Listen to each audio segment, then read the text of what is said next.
war was declared against Germany, there was a blackout. And the whole of Colombo was blacked out, and everybody was like was on the street enjoying this, to see Colombo in darkness. News First exclusive with former Royal Navy Air Services officer D.L. Sirimana. Hello there to all our viewers. Today we are here for an exclusive one-on-one interview with a person who has had an illustrious career here in Sri Lanka in both the aviation industry and the shipping industry. This individual has such a lot of experiences within him, such a lot of memories of Sri Lanka that was. He is a man who lived through the Second World War. He was there at the time that Sri Lanka gained independence from the British. Without further ado, let's get to know our guest for today. He's none other than Mr. D.L. Sirimana, a retired wire operator and a navigator. Hello, sir, and welcome to the show. Thank you for coming and interviewing me. I'm not much interested in politics, but I'm interested in the life of the people, the freedoms. I felt very sad when what is happening in my country, and I wrote an article about it, and I had saying that I had a dream of what will happen in 2050. Right. And I sent that article to my friend Captain Elmo Jayawardena, and he was taken up by this story, and he published it in the papers, in the island newspaper with a photograph of me, and that's how all these things have come here. Well, sir, definitely we are not here to speak about politics with you, because I believe that your experiences of your life here in Sri Lanka is much, much more valuable than the subject matters that are being discussed in the political arena here in Sri Lanka today. Of course, sir, every story has a beginning, a middle, and an end. And same goes for your story as well. Let's start at the very beginning. How were you inspired into joining the aviation industry? Yes, actually, as a child, in the 1925, I saw an aircraft flying over my school, and I thought it would be wonderful to be in the air someday. That was my first experience in aviation. Then, after I joined Carson and Company. So this aircraft flew while you were in kindergarten, school? Yeah, in the kindergarten, I had this aircraft flying over, and everybody was excited. That was the first experience with aviation, to see an aircraft flying. And I thought to myself, oh, how lovely it will be to be in the air like that. So I forgot all about it. And when I was at Carson's, the war broke out, and I was passing the Thumulla junction when I noticed a Ferrari Fulma fighter aircraft taking off, leaving dust and stones and twigs all over the place, and I thought, I wish I could be a pilot. And then there was no need for, there was no call for pilots, but there was a call for air mechanics. Right.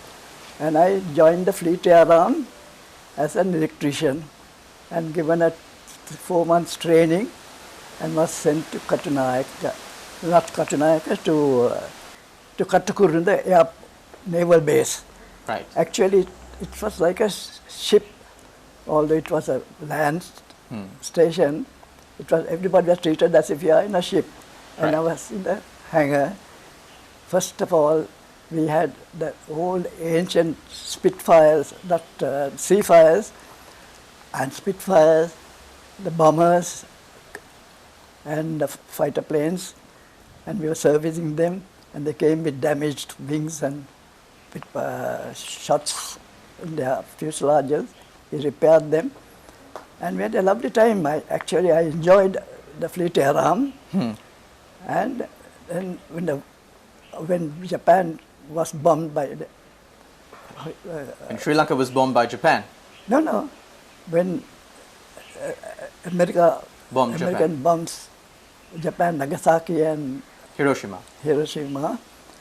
and the war ended.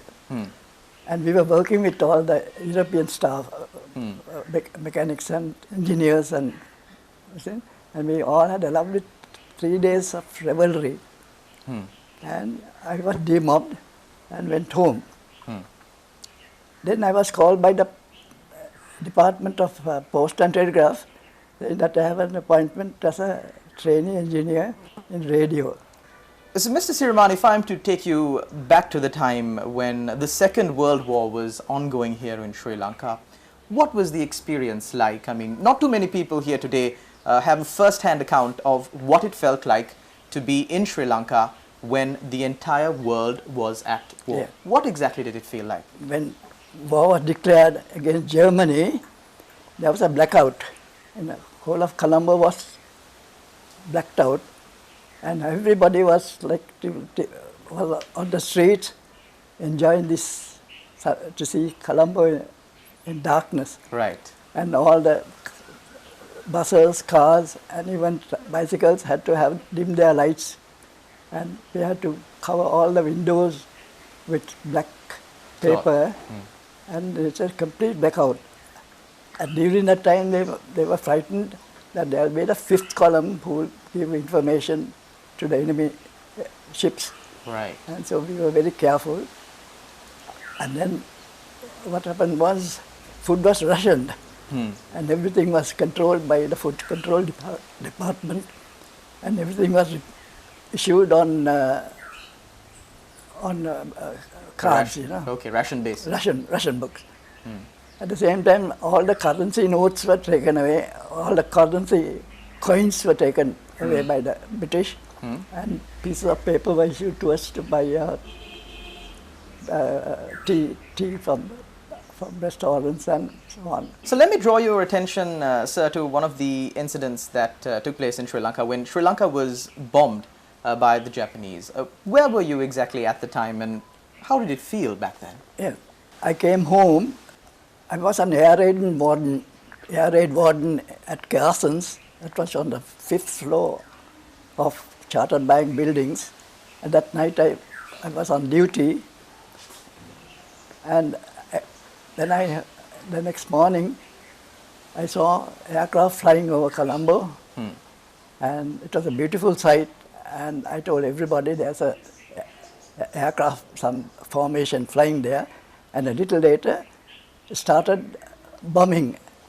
We heard the distant bombing, and then there were dog fights. The aircraft were fighting with each other, shooting at each other, and then it stopped in half an hour, everything stopped. So I got into my bicycle and went to Colombo with my brother and saw the whole harbour was in flames and the smoke was coming out. So that was the end of the story about the Colombo's bombing. Then we heard that Catalina aircraft had sighted the Japanese fleet coming far away and gave a warning, but we didn't have enough aircraft to fight any invasion. So that ended, and then and that was the end of the bombing of Colombo.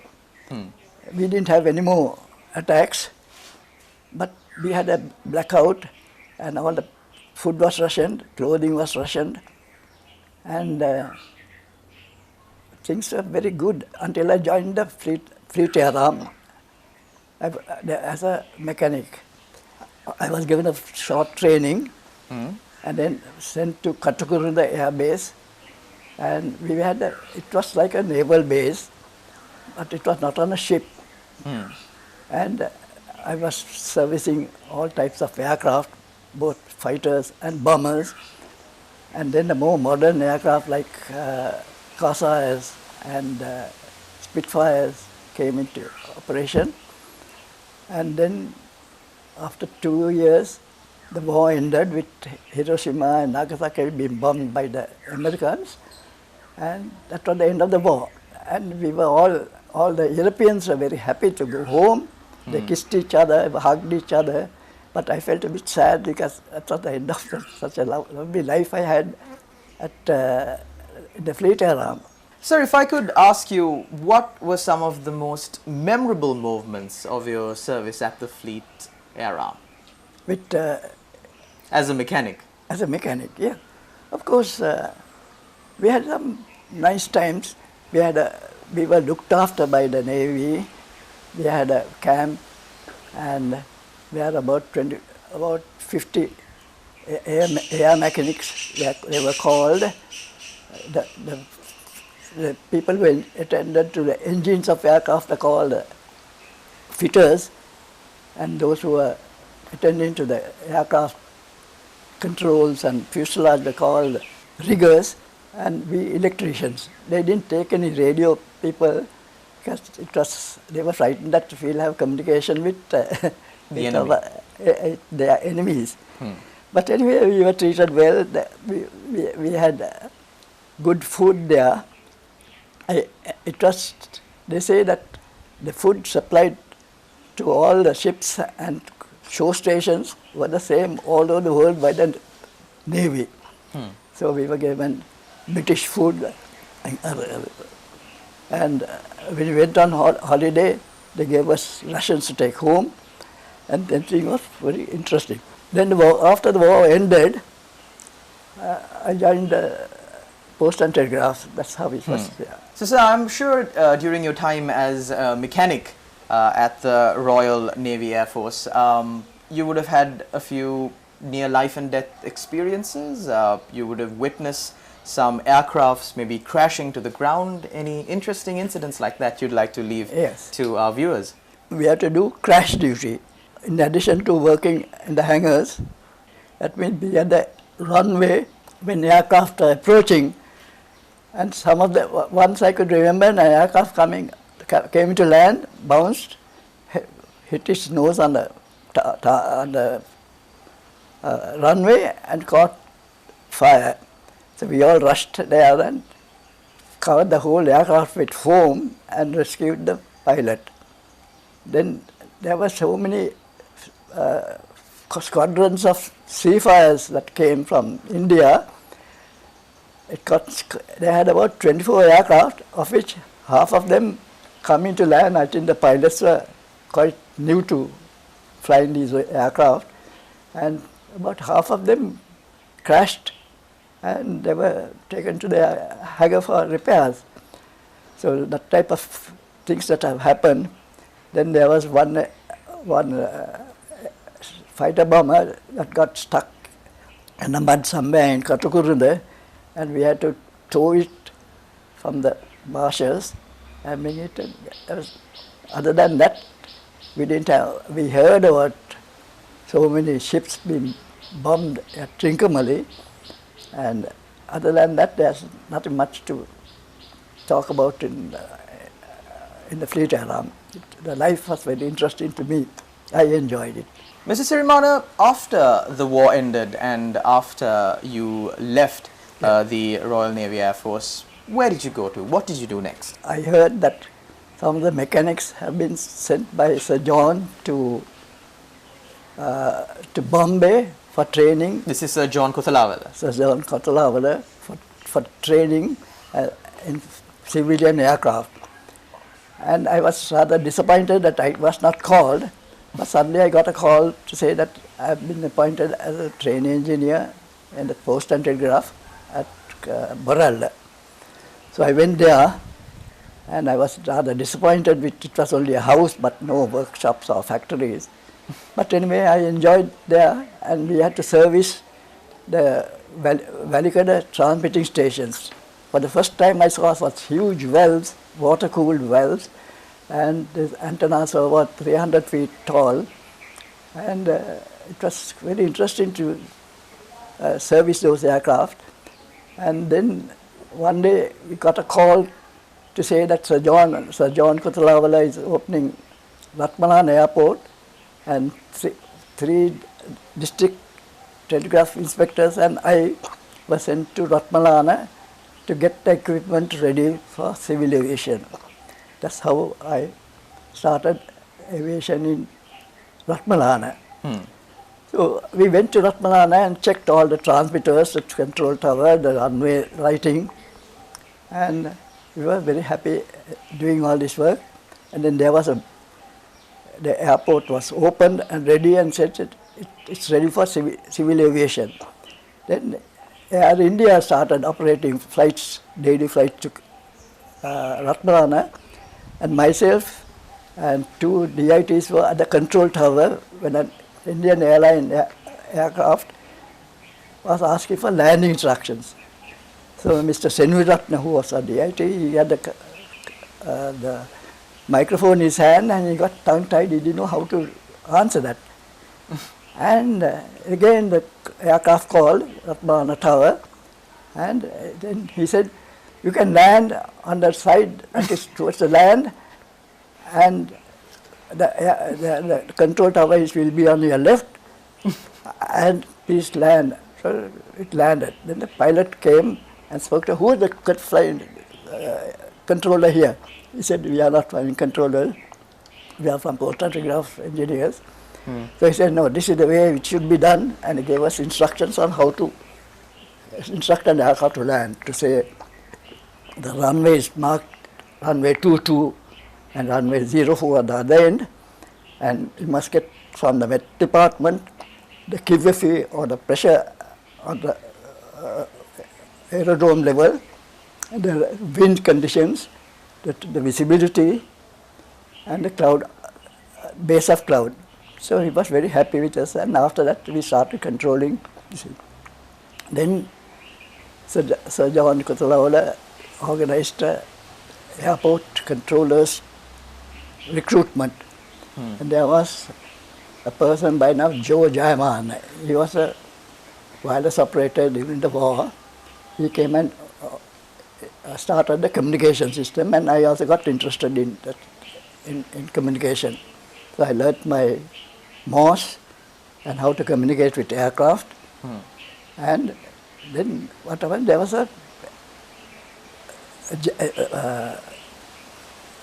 there was an aircraft controller. He was a very educated person called Maurice Giants.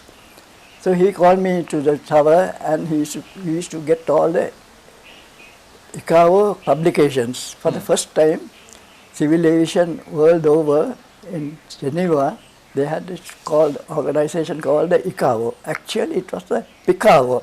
It was a Provisional International Civil Aviation Organization. And then said manuals, hopes of manuals for us to read and file them. So I enjoyed that filing it with that Mr. Giant, and he told me, Siri, very soon they'll need wireless operators on aircraft, so you better get ready and get your licenses. So I got my postmaster's wireless operator's license, first and second class, and I was ready. They called me for any flight operations. Then Air Ceylon started getting pilots. Most of them were ex-RAF pilots who had flown fighter planes. And they came and they got Mr. Captain Peter Fernando. He was flying in India as the operations manager and a trainee pilot. And he was the first to come. I was quite impressed by him because he looks like a handsome fellow with 4 bars on his shoulders. And he started training the pilots to land and fly, to take off. Unfortunately, we wireless operators had to do the communications on those flights. So we were at their mercy. This aircraft used to land with bumps and bumps and bumps and take off. So we had to thought it was quite simple. Never thought it was a dangerous situation. And then Air Ceylon started its first flight in December 1947 with Captain Peter Fernando and a crew. They went to Jaffna and Madras and returned. Then I joined, they wanted more wireless operators. They had only one wireless operator, so they asked me to join. So I joined Air Ceylon as a wireless operator. And in a few months' time, there was a charter that he had to operate to Sydney with a ship's crew. So I was asked, Siri, would you like to, Captain Fernando asked me, Siri, we are going to charter flight which I have never done before. Would you like to come? I said, of course I would. and I joined as a second wireless operator.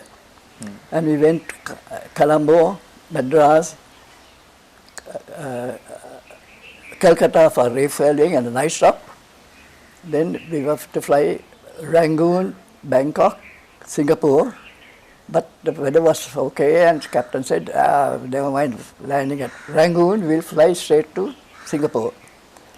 So we were flying with this ship's crew, and we were very happy. Suddenly, somewhere just past Bangkok, we came into some severe weather, thunderstorms, which during that time, this Met departments could never give a decent weather report. They were all outdated. Right. Because there was not enough equipment. Yeah. So we got caught to the storm, and there were actually, I was sleeping in the cabin when the first wireless operator was operating. He came and told Siri, we are in a big problem, we can't hear anything. There's mush on all the frequencies. The only navigational aid was the ADF, and the needle was going round and round. We can't home on any beacon. Hey, please come, the captain Fernando wants me. So I went there and checked, and I was trying to get the ADFs working, but the needle was going round and round. There was severe thunder, lightning, and mush on the. I was unable to contact any station. So Captain Peter Fernando said, send an SOS. So I sent the usual SOS, giving in Morse. And a little later, an aircraft suddenly, I heard somebody calling me, and I answered, and he said, yes, follow me, I'm transmitting on a MF frequency, tune your ADF onto that and follow me. So I immediately quickly tuned to that frequency, and the compass pointed at that direction. And we followed him, and he took us over to Singapore, and we landed. We were broke cloud. By that time, there was still raining, but we broke cloud, and we landed. So we called to the tower and asked why we sent this SOS, and otherwise they would have to send search and rescue parties for us. So he said, we were in a fix, and that's how we landed. So quite an interesting story, Mr. Sirimana. Not just the story that you narrated to us right now, but your entire life as a whole, from a stenographer to a wireless operator to a navigator, and then to all of those priceless moments in your life that you shared with us. Thank you very much for joining us on our show and sharing these experiences with the general public, and I am pretty sure that the general public will treasure these memories in the time to come. So we're in the final few minutes of our show. Sri Lanka is currently in a bit of a political fix. You've lived in Sri Lanka for more than many people would actually be there right now. So according to your experiences, where did we go wrong, and what can Sri Lankans do to build a better Sri Lanka in your view, with your years and years of invaluable experience? Sri Lanka, of course, unfortunately, we have these party politics, and country was going from bad to worse, and it was only the politicians who were controlling the country, and there was I didn't see any future for this, for our children. I'm not interested in politics though, but I read the papers, I watch the news, all the newspapers, and all the international news, and I came to my idea that we should all get together and develop this country, and there shouldn't be any differences between the different ethnic people and religions, and we should have a common government that should be able to improve this like Singapore or Hong Kong. And that made me write an article about it, what it could happen in the 2050s. So I wrote this article, and I think you will appreciate reading it. And the feedback was that quite a lot of people said, I hope our future generations will have the same freedom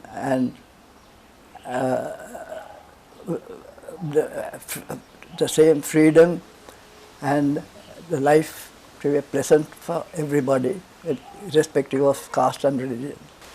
Yes, of course, Mr. Sirimana, and I believe that is the hope and aspiration on the minds of all the people of Sri Lanka, including the youth, that they too will be able to enjoy the same freedoms and the same life that you enjoyed in this beautiful pearl of the Indian Ocean known as Sri Lanka. Thank you very much, Mr. Sirimana, for joining us on our show. Yeah, I hope we'll have a lovely time. Definitely, sir.